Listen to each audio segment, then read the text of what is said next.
టాలీవుడ్లో చాలా రోజుల నుంచి వార్తల్లో ఉన్న ప్రాజెక్ట్ ఎల్లమ్మ. బలగం వంటి బ్లాక్ బస్టర్ సక్సెస్ తర్వాత డైరెక్టర్ కమ్ యాక్టర్ వేణు తలపెట్టిన సినిమా ఇది. ఎప్పుడో సెట్స్ మీదకి వెళ్లాల్సి ఉంది, కానీ వివిధ కారణాలతో లేట్ అవుతూ వచ్చింది. ఈ గ్యాప్లో ఈ కథ చాలా మంది హీరో హీరోయిన్ల దగ్గర తిరుగుతూ వచ్చింది.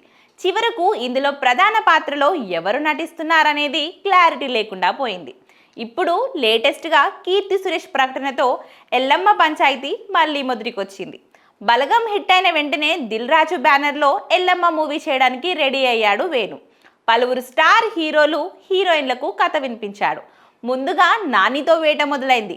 నితిన్, శర్వానంద్, బెల్లంకొండ శ్రీనివాస్ ఇలా సాగుతూ వచ్చింది. ఫైనల్గా దేవిశ్రీ ప్రసాద్ వరకు వచ్చి ఆగింది.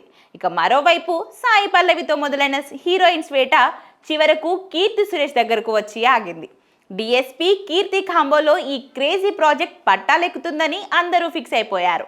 ఎల్లమ్మ సినిమాకి సంబంధించిన ప్రకటన రాబోతుందని, త్వరలోనే అనౌన్స్మెంట్ వీడియో వస్తుందని గత కొన్ని రోజులుగా వార్తలు చక్కర్లు కొడుతున్నాయి. రేపో మాపో అప్డేట్ వస్తుందని అనుకుంటున్న టైంలో ఈ సినిమాలో తను నటించడం లేదని కీర్తి సురేష్ అధికారికంగా ధృవీకరించింది.